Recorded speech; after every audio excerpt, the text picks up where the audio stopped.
Well, Leanne is back to reality, coming back off of the bye week from the Panthers after previously having two wins in a row. What do you think we got coming up with the Chiefs? Man, it's gonna be an interesting game.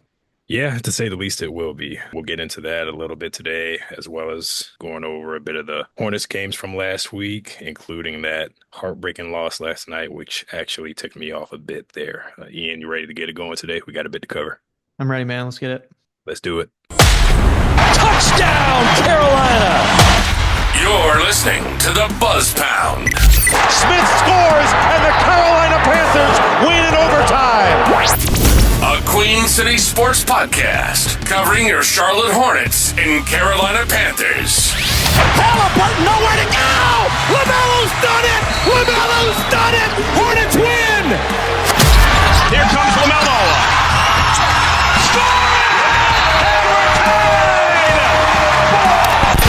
Here are your hosts, Ian Blair and Cam Gardner.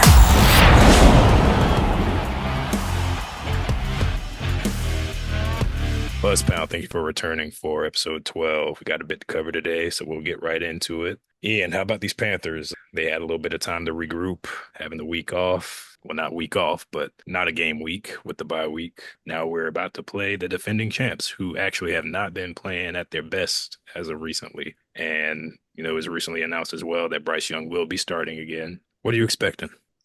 Well, I mean, obviously playing against the Chiefs, big game, obviously really talented team, mainly because their quarterback, Patrick Mahomes, is the best in the NFL. Expectations, I really don't have any for the game, obviously. I would expect us to have a little momentum, especially coming off of two wins back to back. Obviously, the Chiefs are extremely talented team, one of the best in the league, obviously. Only losing one game this year, and I would expect at least to compete. And at the end of the day, I would like to see us not get blown out. Obviously, a couple years ago, coming down to the wire with them.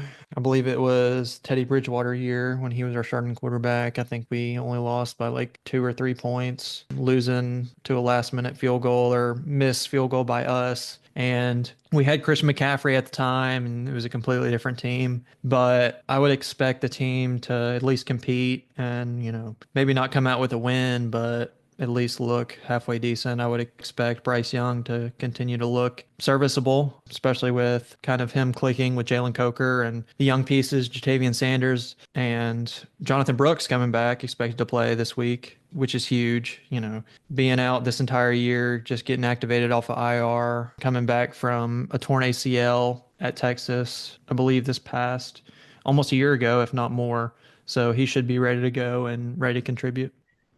Man, you said something there that felt like a fever dream. You mentioned the Teddy Bridgewater era. I almost forgot that was even a era for us. That was feels like it was so long ago, yet it was such a short stint. But yeah, I mean, I think at this point, kind of like you said, not expecting any major expectations, but this is honestly Bryce Young's time to shine.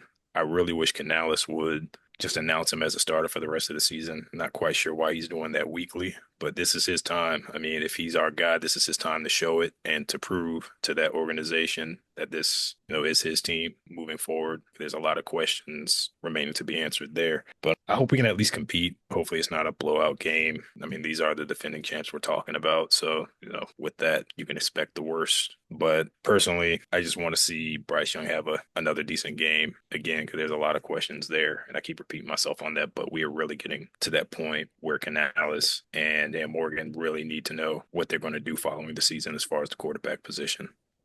Yeah, for sure. I think it's going to depend a little bit on draft position. If we keep, scavenging together these wins, I think the Cowboys is a winnable game with how they look right now. And, I don't expect to beat the Chiefs, but if we can get a couple more wins in the win column, I think it's going to depend a lot. And I think Bryce has shown enough that he can be a serviceable quarterback when he has enough weapons and protection around him. I think it's just going to take development. He's still really young and hasn't played a ton of football, especially getting benched early in the year and the first two games looking terrible. But I think just developing him is going to be important. As you mentioned, I think it's important that Dan Morgan and Dave Canales kind of know what direction they want to head with this organization going into offseason. There's not going to be a whole lot of free agent quarterbacks on the market. I don't think there's going to be anybody that you'd really want to sign. It's really looking at the rookies coming out. And as of right now, we keep winning. We're going to be in a spot where we're picking 6, 7, 8. You know, we're going to be out of the top 5 and really not going to have our choice of the top quarterbacks in this draft class. And it's always an option to draft a rookie later rounds like we did Matt Corral, and we saw how that worked out. But there's always, Kirk Cousins was a 3rd or 4th round draft pick in the same draft as RG3, and he's still around, been a serviceable quarterback in the league. So you never know. Obviously, you can find a gem and hoping for the best. But yeah,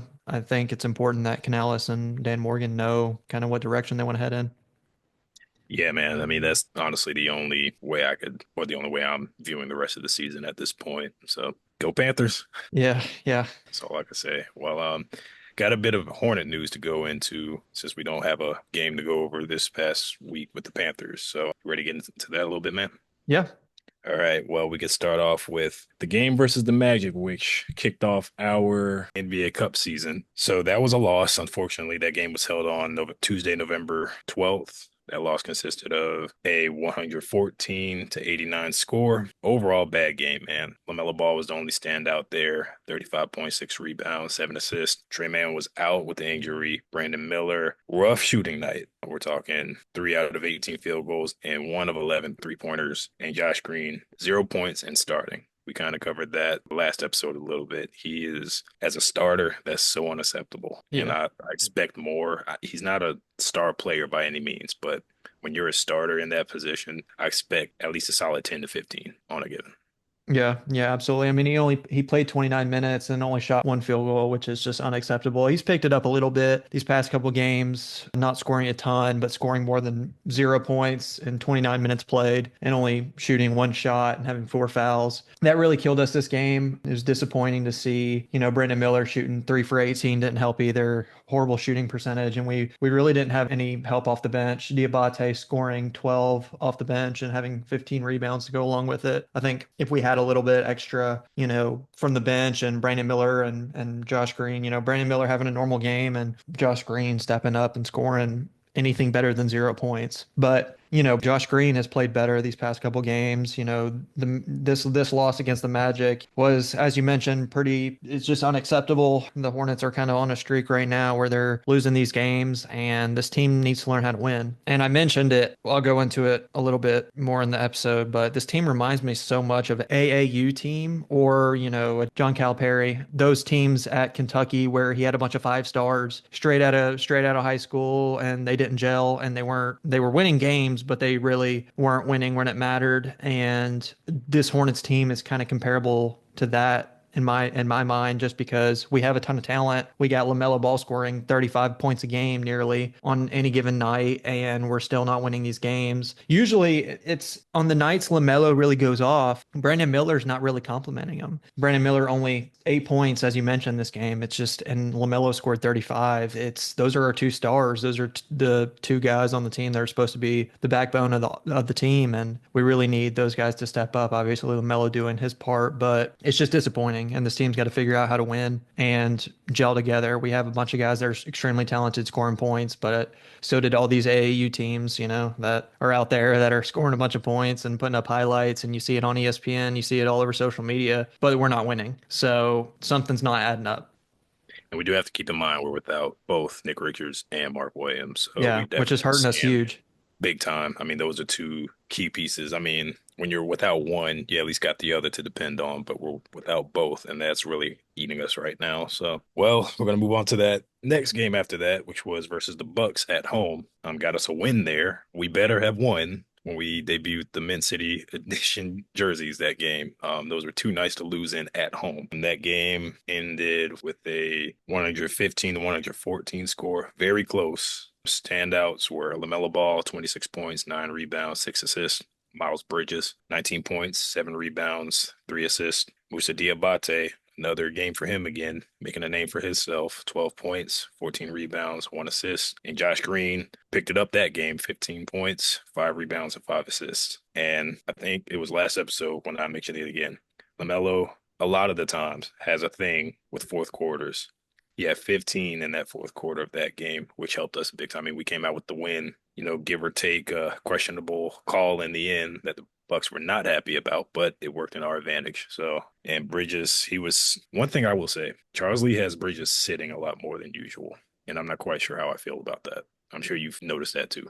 Yeah, I mean, we're going to go into it a little bit later, especially with him benching LaMelo Ball in the fourth quarter when LaMelo is the number one leading scorer in the NBA in fourth quarter points as of until last night. But yeah, it's Charles Lee has made some questionable coaching decisions later in the games. And he's still early in his head coaching career. If you're a Hornets fan out there, it's way, way, way, way too early to be out on Charles Lee.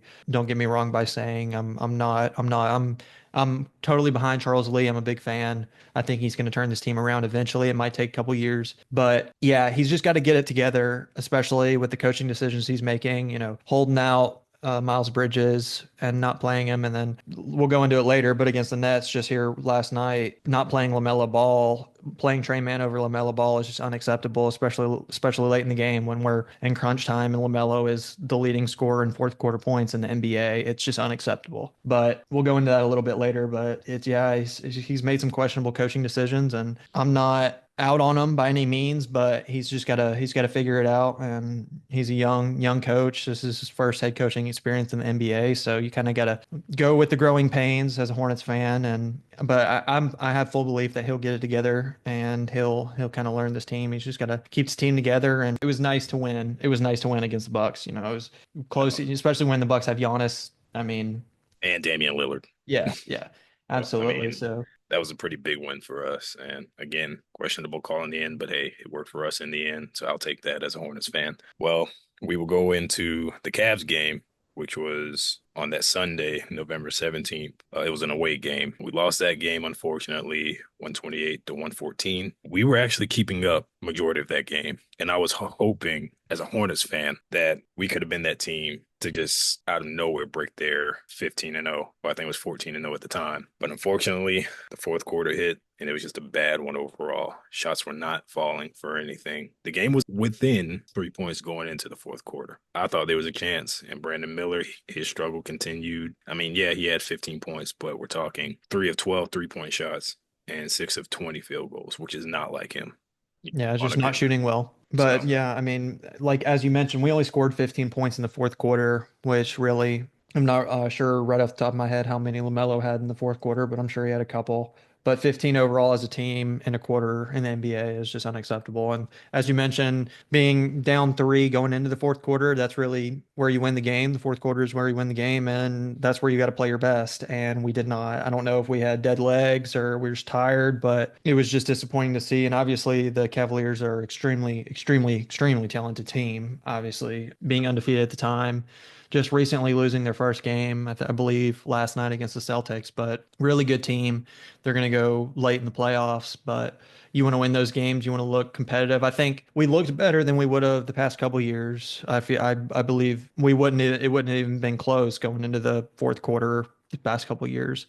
So it was nice to see a competitive game going into the fourth, but it's one of those things where we're a young team and we're still learning how to win. The Cavaliers have talent and they've been together. The core's been together for quite some time at this point. Donovan Mitchell's been on that team for a little bit, I believe. And yeah, it's just frustrating to see, but ultimately they're extremely, extremely talented team and we just couldn't pull it out in the end. and I want to say Donovan Mitchell did not play that game, if I'm remembering that right. You're correct. You are correct.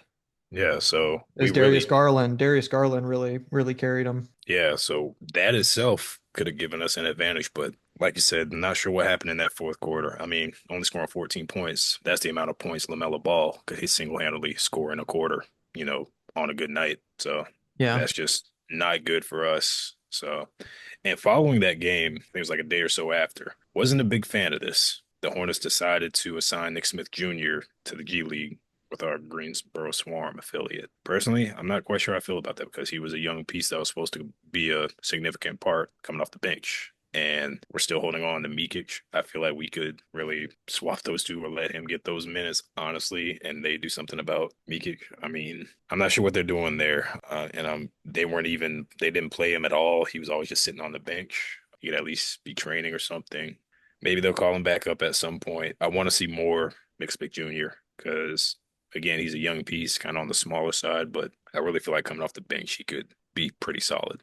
Yeah, yeah, for sure. I mean, I believe Micic is back. He was, he's got the overseas, I believe, wherever he's from. I'm not sure right off the top of my head, but I know he played there, and he was, whenever he wasn't getting a lot of playing time, he was kind of concerned and considering going back overseas and playing, where he would play obviously a much bigger role than he is for us. But Nick Smith Jr., we have so many young guards on this team, especially with Trey Mann really playing well. I think Nick Smith would kind of eat into Trey Mann's time and his minutes because they're such comparable players, at least size and obviously scoring wise. Nick Smith Jr. being a really good scoring guard, comparable to Trey Mann, who's really shown up this year and really developed. And down the line, I kind of expect more out of Nick Smith Jr.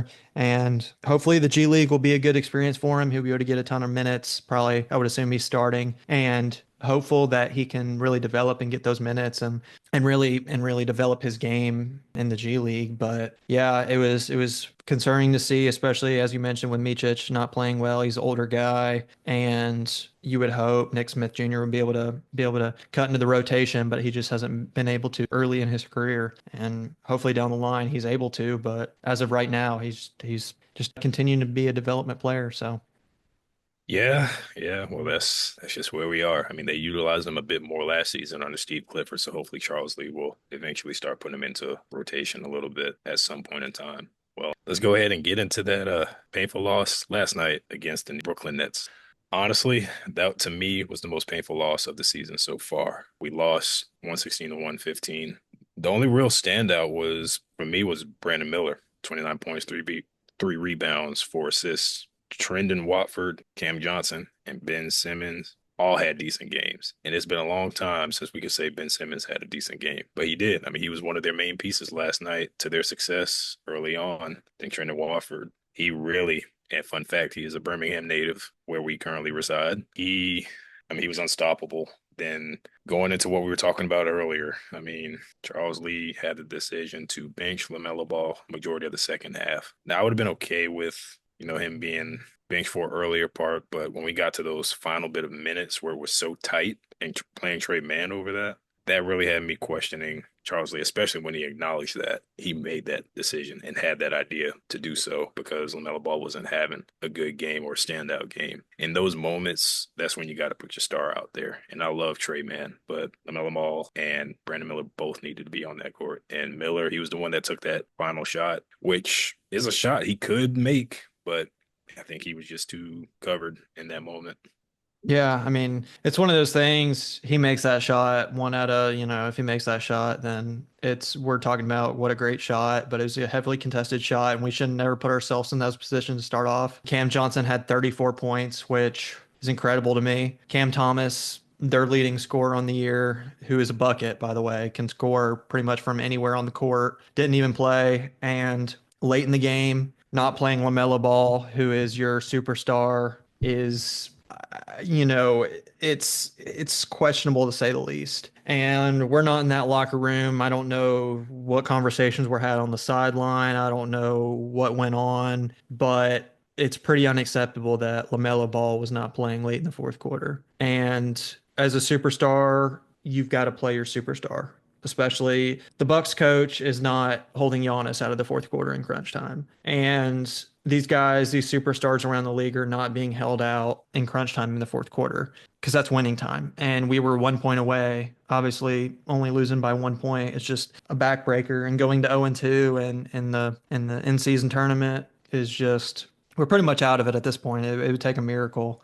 Really, we'd have to win out and then have some. I'm not sure exactly on the scenarios, but it's just frustrating dropping 2 in a row, and we're back to the drawing board. And we gotta start winning some games, or we're gonna be where we were last year and not in the play-in, not making the playoffs. So we really gotta step it up and the team's really got to come together and figure out how to win and win consistently. We're picking up these wins here and there, and then following them up with 2 losses, 3 losses, and then picking up another win and following it with 2, 3 losses. And we look awesome in these wins, and it looks like the team's finally coming together. And then the next game, the team doesn't look good, and we're just back to square one. So at some point, the team's got to figure it out. It really is going to be the players coming together and playing well together. There's only so much coaching you can do, and the calls that Charles Lee is making, especially late in the game, is unacceptable. But the team's got to bond together and really come together and win some games. Yeah, 100%.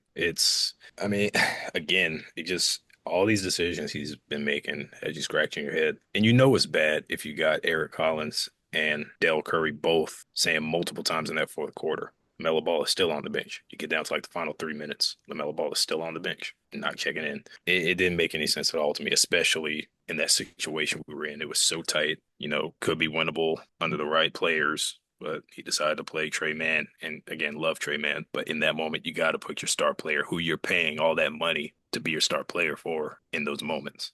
Yes. So, Yeah, absolutely. No, I agree 100%. so hopefully, moving forward, they can learn from this. Hopefully, he can triple think on some of his thoughts he may have on decision making, because some of those, like we said multiple times already, is very unacceptable. But hey, it's Hornets basketball for you, but Yeah. hopefully this new coaching staff can hopefully get it together. And we got to keep that in mind as well. We got to remember we're without our 2 centers right now. So hopefully in due time, they'll be back. Hopefully, at least in practice footage, Mark Williams is looking decent. Hopefully it's sooner rather than later for both of them.